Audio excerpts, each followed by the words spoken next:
Êxodo capítulo 6, versículo 28. Nós vamos ler até o versículo 13 do capítulo 7.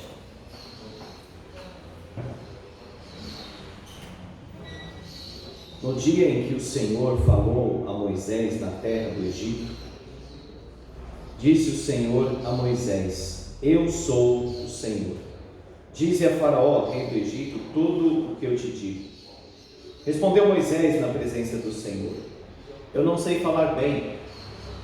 Como, pois, me ouvirá o Faraó? Então disse o Senhor a Moisés: Vê que te constituí como Deus sobre o Faraó, e Arão teu irmão será teu profeta. Tu falarás tudo o que eu te ordenar, e Arão teu irmão falará a Faraó, para que deixe ir da sua terra os filhos de Israel. Eu, porém, endurecerei o coração de Faraó, e multiplicarei na terra do Egito os meus sinais e as minhas maravilhas. Faraó não vos ouvirá, e eu porei a mão sobre o Egito e farei sair as minhas hostes, o meu povo, os filhos de Israel, da terra do Egito, com grandes manifestações de julgamento. Saberão os egípcios que eu sou o Senhor, quando estender eu a mão sobre o Egito e tirar do meio deles os filhos de Israel. Assim foi Moisés e Arão, como o Senhor lhes ordenara, assim fizeram. Era Moisés de 80 anos e Arão de 83, quando falaram a Faraó. Falou o Senhor a Moisés e a Arão, quando Faraó vos disser: Fazei milagres que vos acreditem, dirás a Arão: Toma tua vara e lança-a diante de Faraó, e ela se tornará em serpente. Então Moisés e Arão se chegaram a Faraó e fizeram como o Senhor lhes ordenara.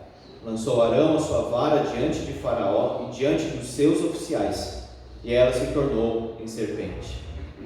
Faraó, porém, mandou vir os sábios e encantadores, e eles, os sábios do Egito, fizeram também o mesmo com as suas ciências ocultas, pois lançaram eles cada um a sua vara, e elas se tornaram em serpentes. Mas a vara de Arão devorou as varas deles. Todavia, o coração de Faraó se endureceu e não os ouviu, como o Senhor tinha dito.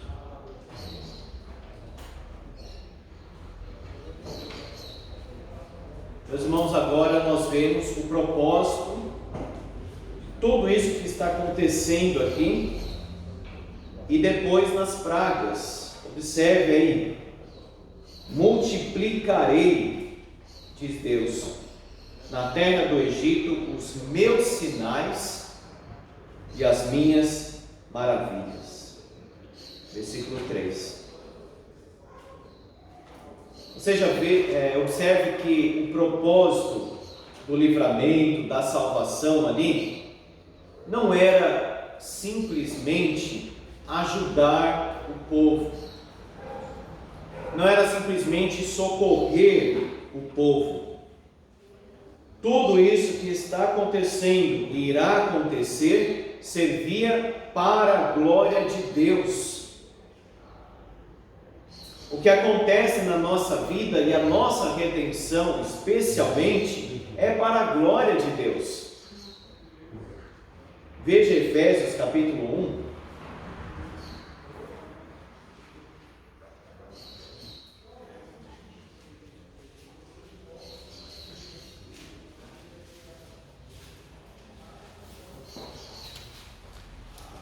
Epístola de Paulo aos Efésios, capítulo 1.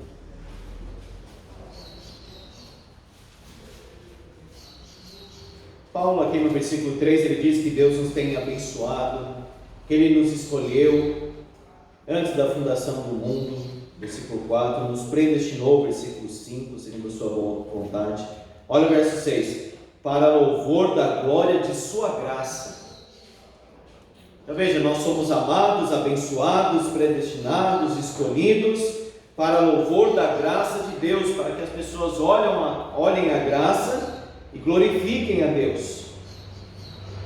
Redenção, versículo 7, as riquezas da graça, versículo 7, que Ele derramou sobre nós, desvendando-nos o mistério, versículo 9, convergindo todas as coisas em Cristo Jesus, versículo 10, através dele, nós recebemos todas as bênçãos de Deus, as heranças de Deus, versículo 12, a fim de sermos para louvor da sua glória.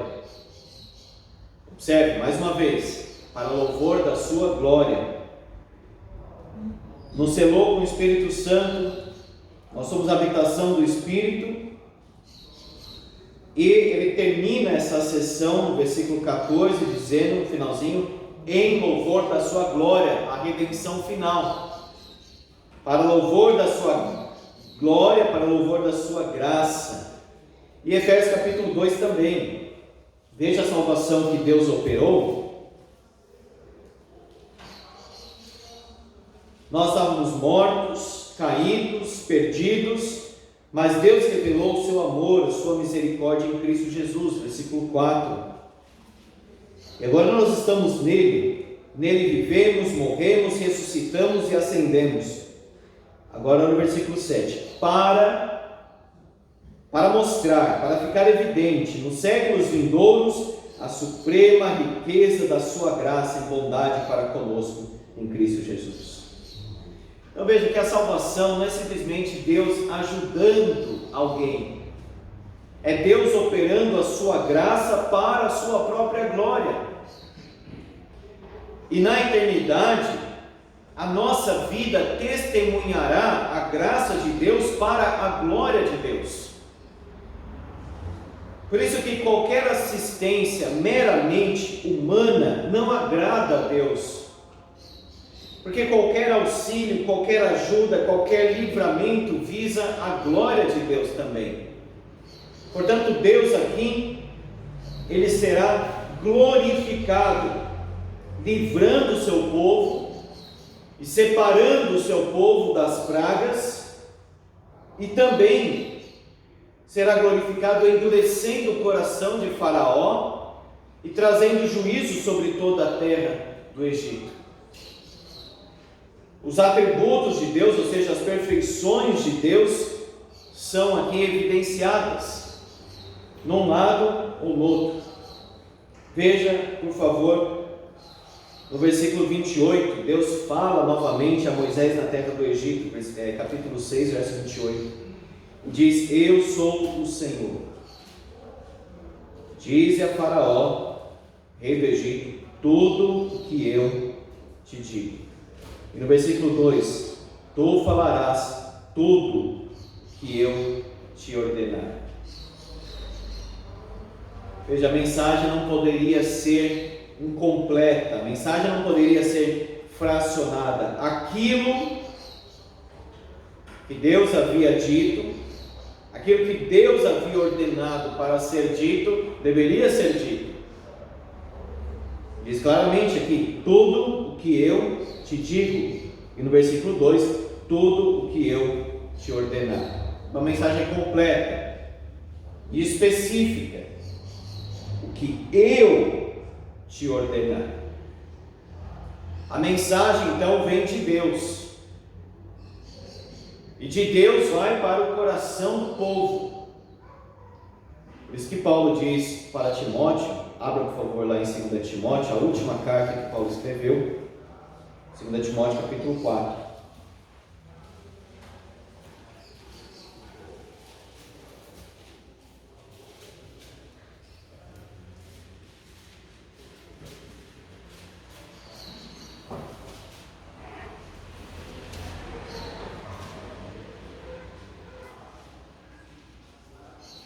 Nós temos aqui um padrão, por exemplo, no capítulo 3, no verso 10, ele diz: tu, porém, falando dos últimos dias, tu, porém, deve ver de uma forma diferente. Versículo 14, tu, porém, permanece, tu, porém, tem seguido, tu, porém, permanece. No versículo 5 do capítulo 4, tu, porém, se sóbrio em todas as coisas.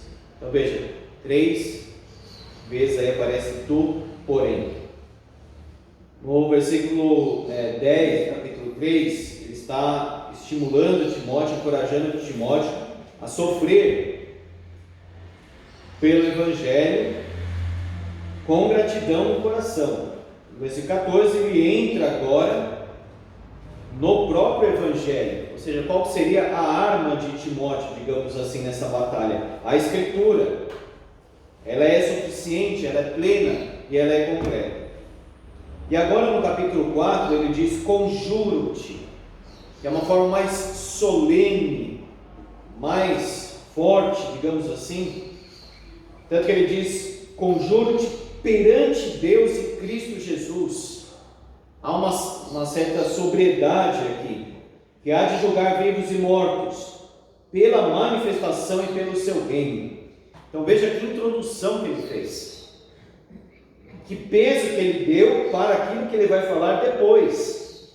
Conjuro-te perante Deus e Cristo Jesus, que há de julgar vivos e mortos pela sua manifestação e pelo seu reino. Prega a palavra.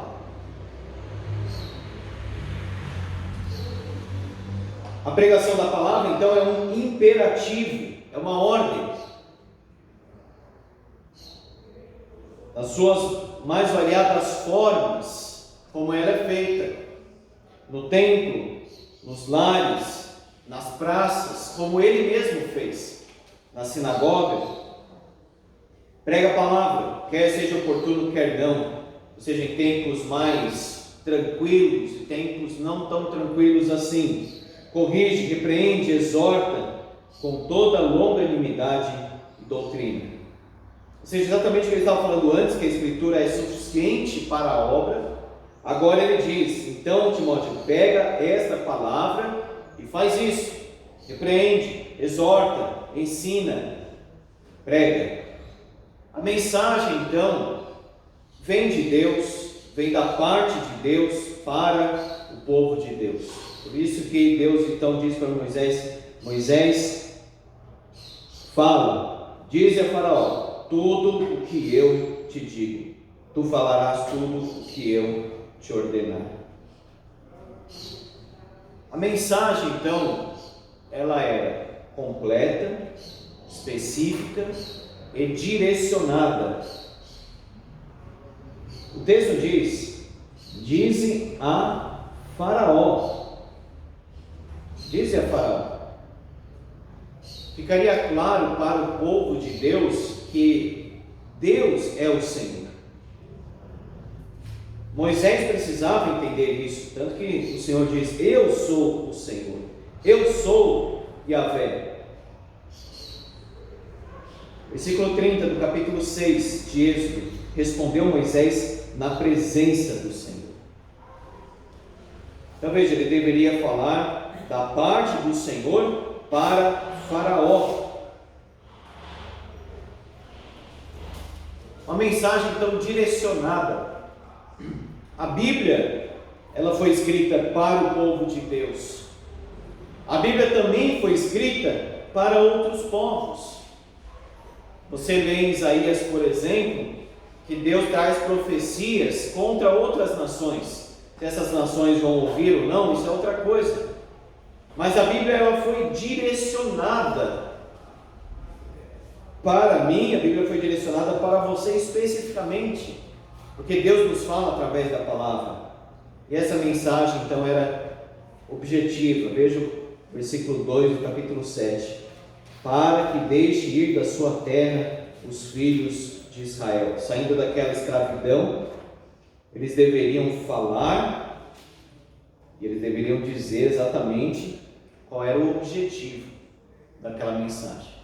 Que o povo de Israel então saísse da terra do Egito e servisse a Deus no monte e depois em outros sentidos também. Agora você imagina só, eu já toquei nesse ponto, Moisés chegando diante de Faraó e falando estas coisas. Deixa o povo ir.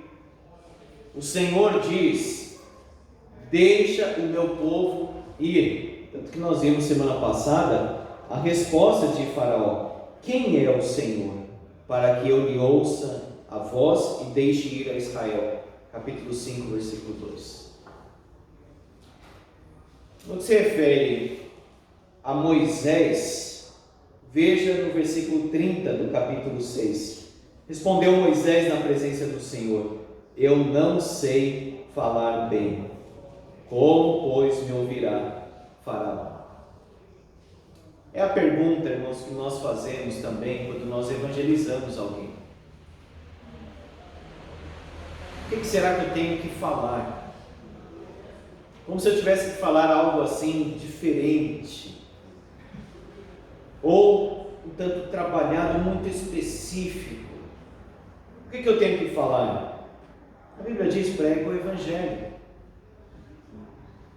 Você observar o evangelismo de Filipe para o eunuco, foi algo muito simples ali. O eunuco estava lendo, voltando de Jerusalém, o livro do profeta Isaías. Então aí já tem um ponto de contato. Deus o direcionou antes de tudo. Nós só podemos evangelizar se nós estivermos em comunhão com Deus, para Deus nos conduzir, para Deus nos levar, colocar as pessoas no nosso caminho e preparar também a situação. E ele foi então para um deserto, parecia até um pouco estranho, porque ele estava com tantas outras pessoas, agora ele tem que ir para um deserto, pregar para uma pessoa, mas não importa para Deus isso. Se é uma pessoa, se são várias pessoas, se é uma multidão, se são 10 pessoas. E foi, e o homem estava lendo o profeta Isaías, exatamente uma passagem que é muito fácil, muito direta, ligar com a pessoa de Cristo Jesus. E começando por essa passagem, ele apresentou a Cristo. E quanto ao coração, veja em Atos capítulo 16, por favor, em Atos capítulo 16.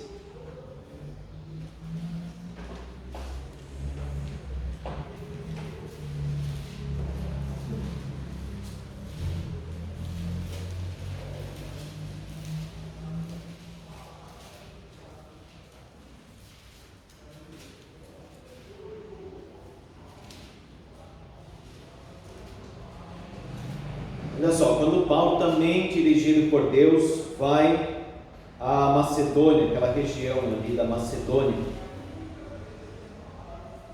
Diz aí Atos 16, 11: tendo pois navegado de Troade, seguimos em direitura a Samotrácia, no dia seguinte a Neápolis, e dali a Filipos, cidade da Macedônia, primeira do distrito e colônia.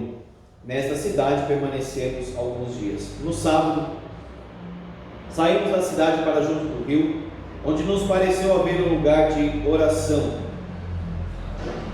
Os homens se reuniam na sinagoga, as mulheres não iam na sinagoga, então elas se reuniam assim dessa forma às vezes.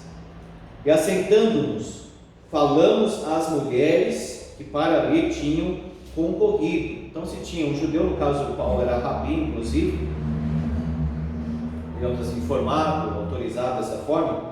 Então nenhuma mulher falava, o homem ali falava. No caso Paulo falou aqui neste caso.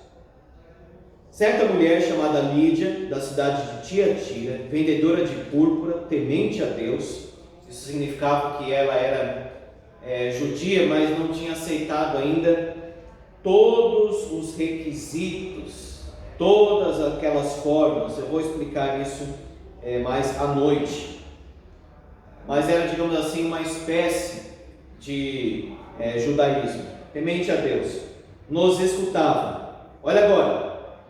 O Senhor lhe abriu o coração para atender as coisas que Paulo dizia. Quem abriu o coração? Deus.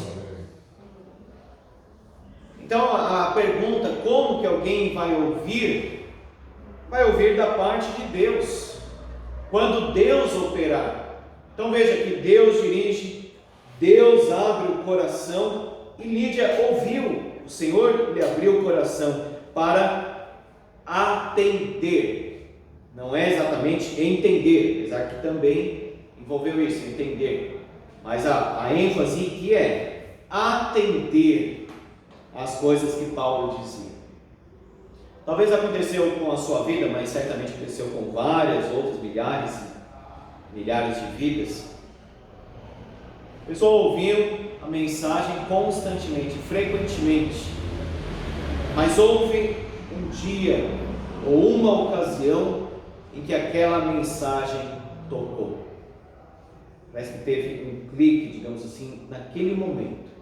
Aquela mensagem, aquela ocasião, Deus operou, abriu o coração e a pessoa atendeu. As 3 conversões: Lídia, a jovem adivinhadora, que estava até certa. Mas tome cuidado com adivinhações, porque essa aqui estava certa.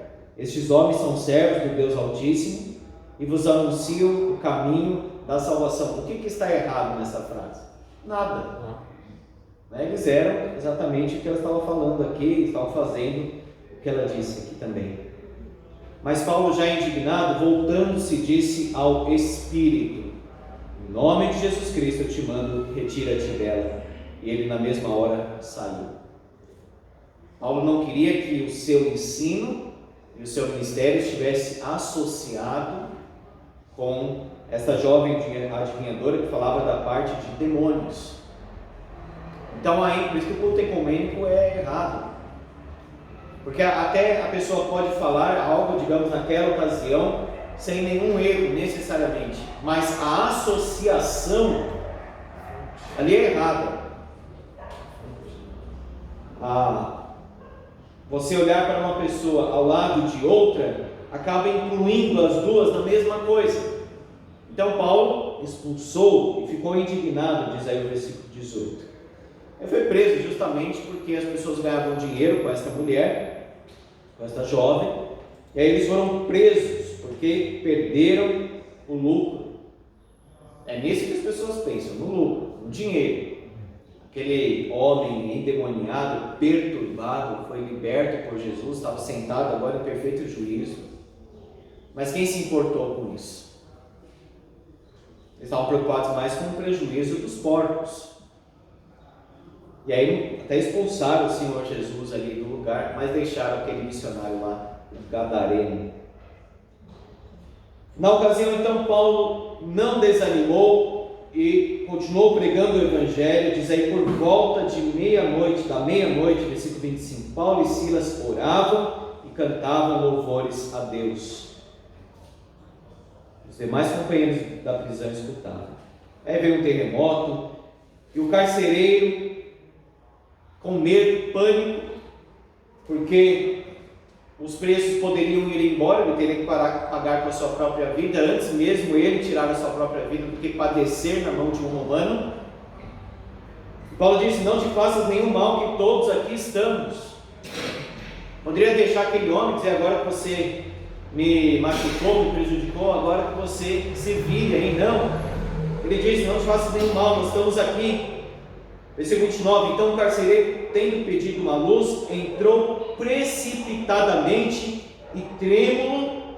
Veja que a narrativa vai dando as características para que nós imaginemos a cena impactante, marcante.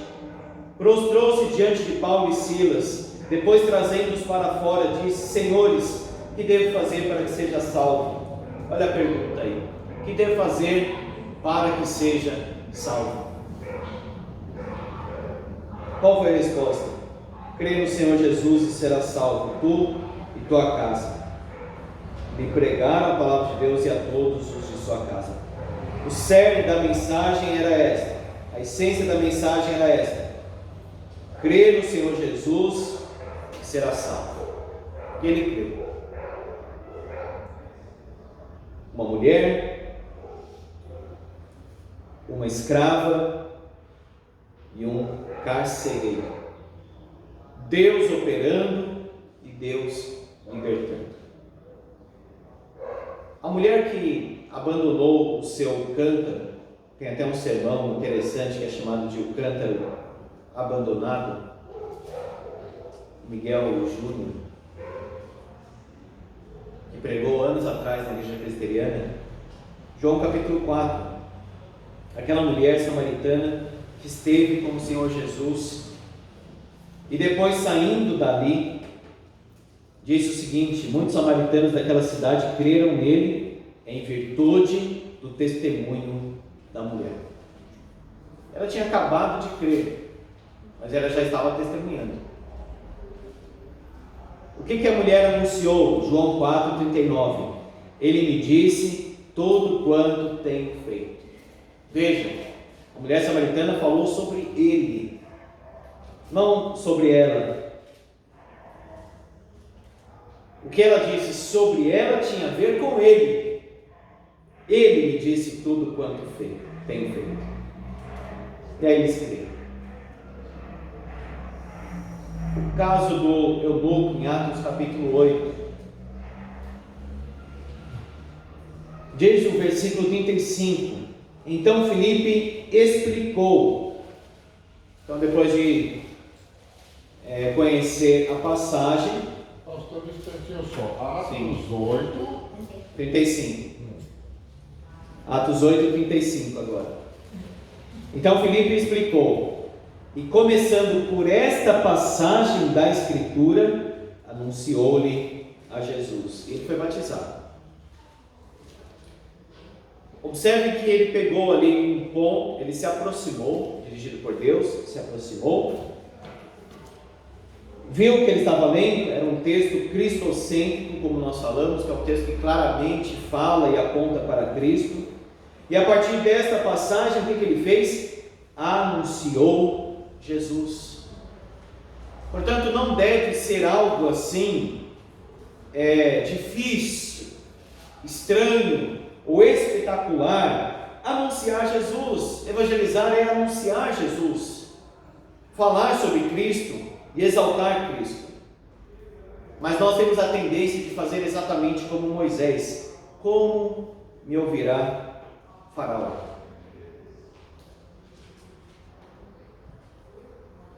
Como alguém pode ouvir? Na verdade, ninguém poderá ouvir se não for ovelha.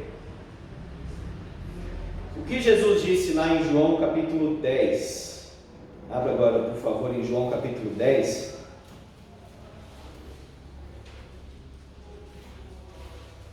Eu realmente quero fazer esse exercício com os irmãos, de ler o Antigo Testamento à luz do Novo e o Novo à luz do Antigo.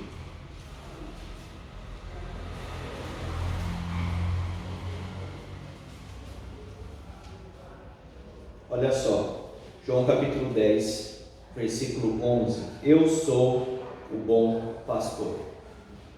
O bom pastor dá a vida pelas ovelhas. Versículo 14. Eu sou o bom pastor. Conheço as minhas ovelhas e elas me conhecem a mim. Assim como o Pai me conhece a mim e eu conheço o Pai, dou a minha vida pelas ovelhas. Agora o versículo 26 e 27. Mas vós não credes. Agora falando para os judeus incrédulos, se levantavam contra Cristo, questionavam Cristo. Vós não credes. Versículo 26, João 10, 26. Vós não credes porque não sois das minhas ovelhas. As minhas ovelhas ouvem a minha voz, eu as conheço e elas me seguem. As minhas ovelhas, disse Jesus, ouvem a minha voz. Por isso que o apóstolo João disse: quem é da parte de Deus, nos ouve. Quem não é da parte de Deus, não nos ouve. Nisso conhecemos o Espírito do Reino, do Espírito de Cristo e o Espírito do Anticristo. Ouvir ou não a palavra de Deus. Como, pois, me ouvirá Faraó? Então, não duvide do poder da palavra de Deus. Porque operando Deus, quem impedirá, especialmente na salvação? Quando Deus quer de fato abrir o coração de alguém, quem poderá impedir? Quem poderá resistir? Nos pontos do calvinismo, nós temos um deles que é a graça irresistível, ela não pode ser resistida. Mas quando o propósito de Deus é justamente este. Há um momento em que o pecador resiste, mas quando Deus quer realmente dominar e vencer aquele coração, ele não poderá resistir mais. Como, pois, me ouvirá Faraó? Na verdade, ele não vai ouvir, não é? O coração vai ser endurecido. Mas veja o versículo 30 do capítulo 6 de Êxodo. Êxodo 6:30. Eu não sei falar bem.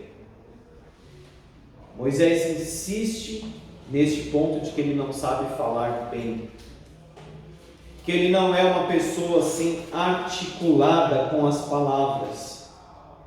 Versículo 12 do capítulo 6. Moisés, porém, respondeu ao Senhor, dizendo: eis que os filhos de Israel não me têm ouvido. Como, pois, me ouvirá Faraó? Não sei falar bem. Não sei falar bem. Charles Haddon Spurgeon, que foi um pregador muito usado por Deus no passado, certa vez, na região onde ele morava, muito frio, nevando, parece que o pastor não conseguiu nem chegar na igreja naquele dia. Então um dos irmãos que estavam ali naquela capela tomou a palavra e começou a ler. Na sua simplicidade, começou a falar alguma coisa. Pegou aquele texto de Isaías e disse: olhai para mim e sede salvos. Spurgeon fala da dificuldade que ele tinha até de se expressar ali, de falar. Mas foi com aquele sermão daquele homem simples, que tinha até dificuldade em falar, era um tanto travado, ele disse. Foi aquele sermão que Deus usou para converter o coração de Spurgeon. E aí Spurgeon converteu, foi instrumento de Deus para a conversão de muitas pessoas. Olhar para mim e ser salvos. Foi esse texto curto, simples, digamos assim, mas com a mensagem gloriosa: olhe para Deus e será salvo. Está lá em Isaías. Portanto, não sei falar bem é uma coisa própria do homem, porque a questão não é essa. Deus não está chamando Moisés porque conta com a retórica de Moisés. Retórica demais até atrapalha. Uma preocupação exagerada com a articulação do discurso, com os gestos, a postura, até as questões eletrônicas. Isso pode até ofuscar o cerne da mensagem. Às vezes a pessoa fica tão preocupada com os gestos, com a voz, com a estrutura do sermão, que perde até a essência do sermão. Não sei falar bem. Não importa se sabe falar bem, se é tão articulado assim. Deus está sendo até paciente. Veja aí no versículo 7, no capítulo 7, versículo 1. Então disse o Senhor a Moisés: vê que te constituí como Deus sobre Faraó, ou seja, da parte de Deus como sobre Faraó. E Arão, teu irmão, será teu profeta. Arão, teu irmão, falará a Faraó. O chamado foi para Moisés, mas Deus, reconhecendo, digamos, esta limitação de Moisés, essa fraqueza de Moisés, foi até condescendente nessa situação e permitiu que Arão ali falasse. Depois Moisés vai aprendendo, vai amadurecendo, vai crescendo, e depois ele não somente vai falar, como vai repreender até o irmão dele, naquele caso do bezerro de ouro. Estevão fala da parte do Senhor, com autoridade, poder e graça. A questão não é se Moisés sabe falar bem, a questão é que Deus é poderoso. A questão não é o que o homem pode fazer, porque o homem não pode fazer coisa alguma. Jesus disse: sem mim nada podeis fazer. Mas quem estiver em mim, se estiverdes em mim, as minhas palavras estiverem em vós, vocês darão muito fruto. E na verdade Deus não quer, observe só, Deus não quer que Faraó ouça. Eu não sei falar bem como me ouvirá Faraó, mas Deus não quer que ele ouça neste momento. Veja como Deus é soberano. Ele não faz o que nós queremos. A nossa vontade deve se sujeitar à vontade de Deus. Talvez Ele não quer agora, talvez vai ser depois, daqui décadas, ou quem sabe até quando partirmos. Já vi várias vezes a pessoa crer no Senhor Jesus e se render a Cristo, sabe onde? No velório, no ofício. E aí às vezes as pessoas falam, mas por que Deus não permitiu que fosse antes, para a pessoa ver ali? Meus irmãos, Deus faz o que Ele quer, quando Ele quiser. E Deus, Ele não é que Ele não pode. Se Deus atendesse todos os nossos pedidos, isso seria bom? Isso seria péssimo. Na verdade, Ele não atende muitos para que nós venhamos a perseverar na oração. Ele vai atender lá para frente, lá para frente. Poderia dar um filho para Abraão com 75 anos, mas nasceu quando ele tinha quantos anos? 100. Mas isso foi o que? Um aprendizado na vida dele. Não foi antes, foi exatamente naquele momento. Deus quer trabalhar. Eu endurecerei o coração de Faraó, diz Deus. Eu sou o Senhor. Vamos perseverar então em oração. Persevere orando pelo seu filho que ainda não abraçou o Evangelho ou se afastou do Evangelho. Persevere orando por aquela pessoa do seu trabalho. Deus converteu o coração de Manassés para ele. Deus converteu o coração de Paulo. Deus converteu o coração daquele gadareno. Se ele quisesse converter inclusive esse Faraó, ele teria feito. Se ele quisesse, Faraó teria ouvido sim, Moisés falando bem ou não. Eu endurecerei o coração de Faraó. Importante observarmos que o próprio Deus já havia dito que o coração de Faraó era duro. Veja Êxodo capítulo 3, versículo 19.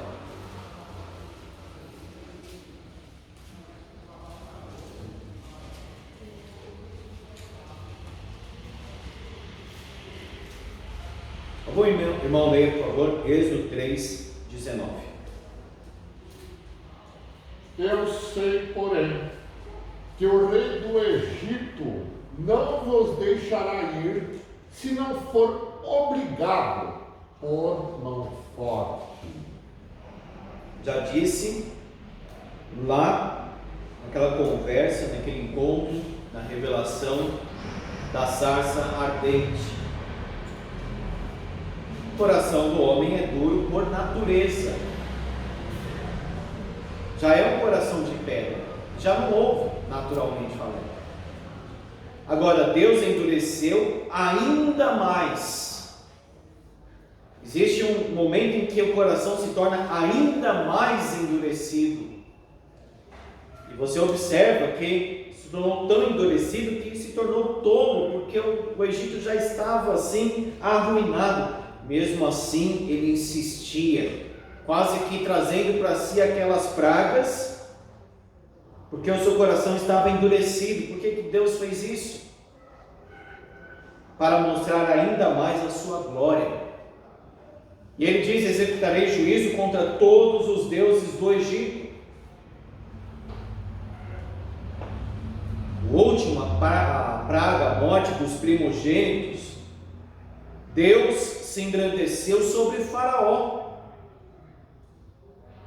porque era um descendente de Faraó e Faraó nada pôde fazer. O coração do rei então está nas mãos do Senhor, e este, segundo o seu querer, o inclina, como um ribeiro que segue o curso das águas. Deus disse em Êxodo 11, versículo 9, disse o Senhor a Moisés, Êxodo 11, 9. Então disse o Senhor a Moisés: Faraó não vos ouvirá, para que as minhas maravilhas se multipliquem na terra do Egito. Sinais e maravilhas. Abra, por favor, em Romanos, capítulo 9.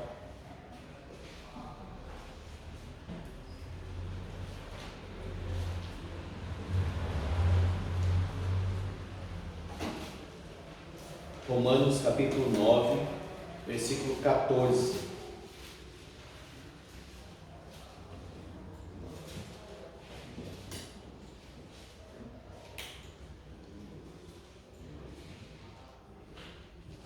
Romanos 9, 14. Que diremos, pois? A injustiça da parte de Deus? Ou seja, se ele quiser amar Jacó e não amar e aborrecer e odiar Esaú, a injustiça, alguém vai questionar isso? A injustiça da parte de Deus? De modo nenhum. Pois ele diz a Moisés: terei misericórdia de quem me aprouver ter misericórdia, e compadecer-me-ei de quem me aprouver ter compaixão. Assim, pois, não depende de quem quer ou de quem corre, mas de usar Deus a sua misericórdia. Porque a Escritura diz a Faraó: para isto mesmo te levantei. Quando diz assim a Escritura e é o Senhor falando, é porque o Senhor fala na Escritura. Então é a mesma coisa, por exemplo, em Hebreus, quando ao invés de falar assim, Davi disse, Hebreus coloca, o Espírito Santo diz. Então aqui coloca, a Escritura diz. Olha como as coisas estão aí unidas. Quando a Escritura fala, Deus fala.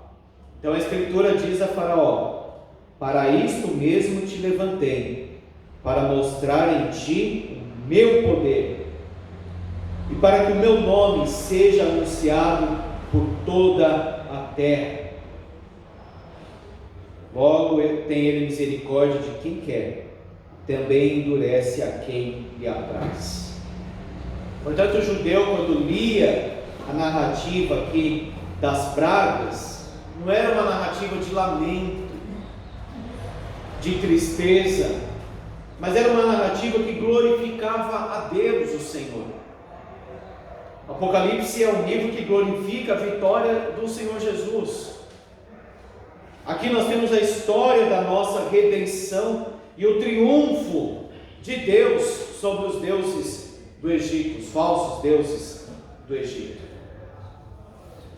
O coração do homem então pertence a Deus. 1 Reis capítulo 12 diz que aquela divisão aconteceu porque isso vinha da parte do Senhor. João capítulo 17, Jesus diz que Judas desde sempre era filho do diabo e se perdeu desta forma. Paulo diz em Romanos capítulo 1 de alguns que negaram o conhecimento de Deus, se tornaram nulos os seus próprios raciocínios obscurecidos, nebulosos, cheios de trevas, caindo em pecados cada vez maiores e mais graves. E haverá um dia em que Deus mandará a operação do erro e da mentira, porque rejeitaram a verdade para serem salvos. Deus enviará então este erro, para que eles abracem ainda mais aquilo que eles sempre abraçaram. E aí sim virá, digamos assim, em proporções maiores, o engano neste mundo, porque rejeitaram o Evangelho, não quiseram o Evangelho, não quiseram Deus, não quiseram o conhecimento de Deus, não quiseram a palavra de Deus, não quiseram a igreja. Então é como se Deus baixasse o freio de mão e falasse assim: agora sigam os seus próprios caminhos. O coração do homem então é endurecido, naturalmente endurecido, e Deus pode endurecer ainda mais para que se torne tolo e cumpra assim os seus propósitos. Mas observe a exortação para nós, não é só quem está lá fora, para nós aqui. Salmo 95.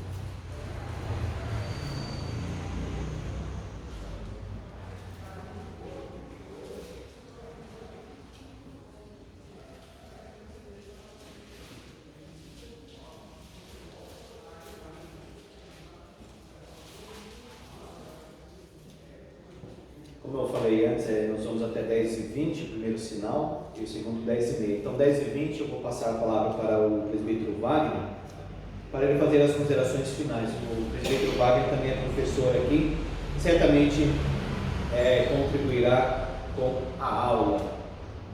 Vamos aqui então ao Salmo 95. Vinde, cantemos ao Senhor com júbilo, celebremos o rochedo da nossa salvação. Saiamos ao seu encontro com ações de graças, vitoriemo-lo com salmos. Porque o Senhor é o Deus supremo e o grande Rei acima de todos os deuses. Nas suas mãos estão as profundezas da terra, e as alturas dos montes lhe pertencem. Dele é o mar, pois ele o fez, obra de suas mãos os continentes. Vinde, adoremos, prostremo-nos, ajoelhemos diante do Senhor que nos criou. Ele é o nosso Deus, nós, povo do seu pasto e ovelhas de sua mão. Então, duas vezes aparece vinde, um convite à adoração. E aí começa a segunda parte, digamos assim, de exortação. Hoje, se ouvirdes a sua voz, não endureçais o coração. Então, este salmo aqui equilibra também as coisas.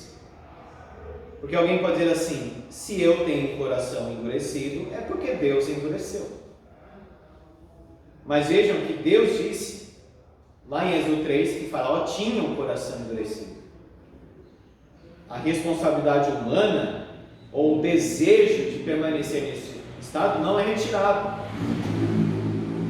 Deus então está dizendo: ouviu a voz de Deus? Não endureça o coração. Está falando agora para o povo de Deus. Como em Meribá, como no dia de Massá, no deserto, quando vossos pais me tentaram, pondo-me à prova, não obstante terem visto as minhas obras. Durante 40 anos estive desgostado com essa geração e disse: é povo de coração transviado, não conhece os meus caminhos. Por isso jurei na minha ira: não entrarão no meu descanso. Hebreus 3 toma o Salmo 95 para exortar aqueles irmãos: cuidado, vocês possam ir até o final, perseverem, porque muitos, tendo saído do Egito, não foram para Canaã, porque ouviram a voz de Deus, mas endureceram o coração. Isaías 6 fala sobre o coração endurecido, também vários outros textos. O propósito de Deus, então, neste momento, é a redenção do seu povo. Versículo 4: eu porei a mão sobre o Egito e farei sair as minhas hostes. Êxodo 7:4. O meu povo, os filhos de Israel da terra do Egito, com grandes manifestações de julgamento. Deus estava ensinando ali Israel. Ele ia redimir o seu povo. Redenção é isso: redimir o seu povo desse estado de miséria e de escravidão. O Egito, que era símbolo do cativeiro do pecado, ilustra a nossa salvação em Cristo. Agora seria um exército em marcha, por isso que diz aqui as hostes. Iriam para o Sinai receber a aliança da lei. Caminhariam no deserto, porque Deus é um Pai que disciplina, até que chegassem finalmente em Canaã, a cidade de Deus, metaforicamente falando. Deus mostraria ali o poder da sua mão. Eu porei a mão sobre o Egito, versículo 4. A mão de Deus, o dedo de Deus, o juízo de Deus e a revelação de Deus. Saberão os egípcios que eu sou o Senhor. Se aceita ou não aceita, se gosta ou não gosta, isso é outra coisa, mas saberão. Toda língua confessará que Jesus Cristo é o Senhor. Alguém que tem língua, confessa. Que é pessoa, confessa que Jesus Cristo é o Senhor.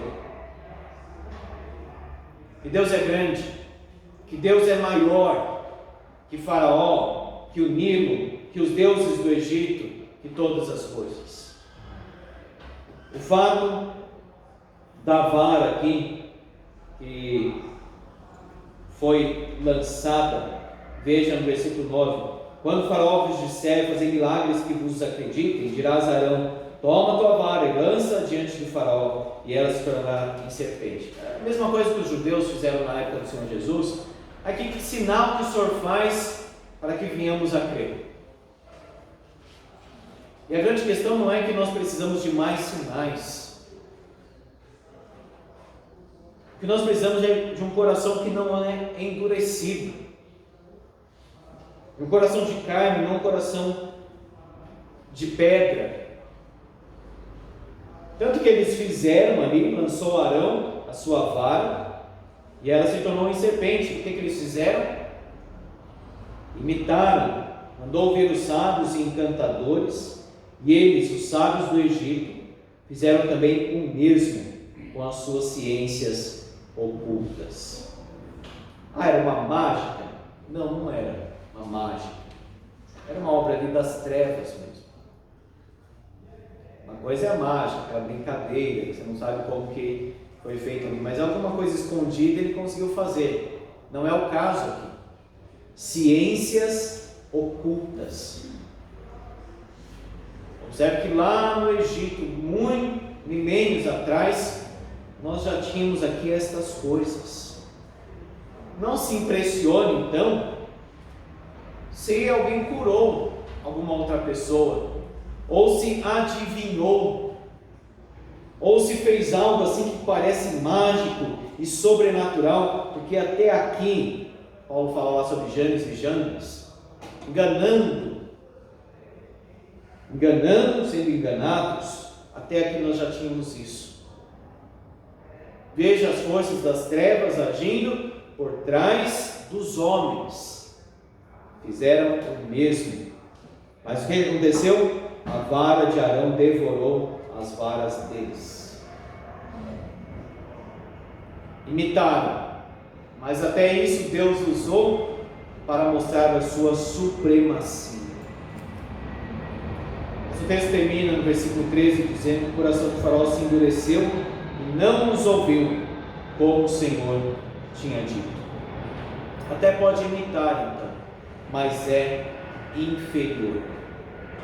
Veja, Moisés está falando ali, Arão, Moisés estão falando, o Faraó não ouve, fizeram este sinal, não deram crédito. E é como Paulo disse em 2 Timóteo capítulo 3, verso 8: do modo porque Janes e Jambres, muitas coisas nós não temos na Bíblia, mas os irmãos devem se lembrar que Paulo estava muito próximo ali, bem mais do que nós. Então, algumas coisas que Paulo fala, e até outros apóstolos falam, que nem está exatamente escrito, mas tinha-se o conhecimento também da tradição judaica. Então Paulo diz que era Janes e Jambres aqui. Do modo porque Janes e Jambres resistiram a Moisés, tudo indica que é deste episódio em particular que nós vimos. Não dá para ter certeza absoluta 100%, mas é natural pensar que é isso. Também estes resistem à verdade. Da mesma forma que resistiram ali ao que foi dito, ao sinal, aquelas pessoas dos últimos dias, nos tempos difíceis, pessoas religiosas, mas não espirituais, verdadeiramente falando, resistirão à verdade. Paulo diz no capítulo 4, versículo 3: não suportarão a sã doutrina, se recusarão a dar ouvidos à verdade. É um grande sinal da conversão, ouvir a verdade, ouvir a voz do Supremo Pastor. São homens de todo corrompidos na mente, réprobos quanto à fé. Os deuses do Egito, então, reduzidos a nada diante do Senhor. Irmãos, nós precisamos então de um novo coração, um coração regenerado.